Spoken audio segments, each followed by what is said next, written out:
عمر ابن خطاب رضی الله عنه و وقتی مرگ گریه کرد. از او پرسیدند که چرا گریه میکنی؟ فرمود میترسم در زندگی گناهی را انجام داده باشم که آن را خرد و کوچک شمرده باشم.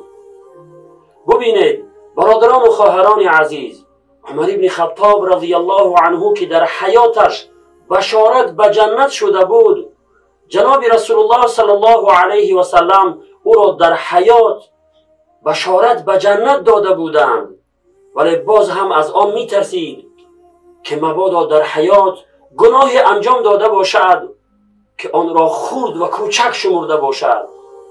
پناه به خداوند، گناه بزرگ را خرد و کوچک شمردن خطرناکترین گناه به شمار می رود.